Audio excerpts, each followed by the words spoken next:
Πόσο shiny. Ποιος τη χάρη της Ραπουνζέλ, παιδιά. Αυτό το αποτέλεσμα το πέτυχα με τον Dyson Airstray. Πίναμε εννοείται με βρεγμένα μαλλιά και τα χτενίζω για να μπορώ να τα ισιώσω καλύτερα. Αυτή τη φορά εκτός από θερμοπροστατευτικό έβαλα και λαδάκι για να είναι ακόμα πιο λέει και το αποτέλεσμα να βγει πάρα πολύ λαμπερό. Όπως ξέρετε, τα χωρίζουμε σε sections γιατί με το μαλλί που έχω δεν γίνεται αλλιώς. Και πάμε να σας δείξω τις ρυθμίσεις που χρησιμοποίησα. Μπορείς να διαλέξεις μεταξύ βρεγμένων και στεγνών μαλλιών και εγώ εννοείται διάλεξα τα βρεγμένα και έβαλα τον ανεμιστήρα στο high. Την προηγούμενη φορά μάλλον δεν το έδειξα καλά γιατί έλαβα κάποια περίεργα σχόλια, αλλά πρώτα στεγνόμουν τις ρίζες της κάθε τούφας και μετά περνάμε την ισιωτική. Κοιτάξτε εδώ πόσο γυαλίζουν. Όπως βλέπετε, αυτή τη φορά χρησιμοποίησα και μια πάρα πολύ μικρή χτένα έτσι ώστε να είναι ακόμα πιο πρόκα το αποτέλεσμα. Ναι, εννοείται με κάθε τούφα εγώ ενθουσιάζομαι γιατί και στεγνώνει και ισιώνει και ειλικρινά παίρνει πολύ λιγότερο χρόνο από ό,τι μου παίρνει εμένα κανονικά. Το καλό με αυτό το μηχάνημα είναι ότι βγάζει μόνο θερμό αέρα και δεν έχει θερμαινόμενες πλάκες που καίνε τα μαλλιά. Ειδικά τώρα το καλοκαίρι που ο ήλιος καίει και ταλαιπωρεί πάρα πολύ το μαλλί, είναι τέλειο να μην έχεις έξτρα ταλαιπωρία από το μηχάνημα. Σιγουρευτώ ότι το αποτέλεσμα είναι ακριβώς αυτό που θέλω και έχουν στεγνώσει τα μαλλιά, τα περνάω όλα από 2 φορές. Κοιτάξτε εδώ πώς φαίνεται η μία μεριά που έχει τελειώσει. Extra shiny και extra μαλακή έχω να σας πω. Χωρίς πλάκα, αυτό το χτένισμα μου παίρνει κάθε φορά 20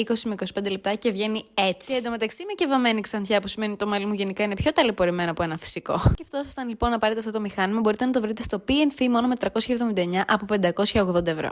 Bye!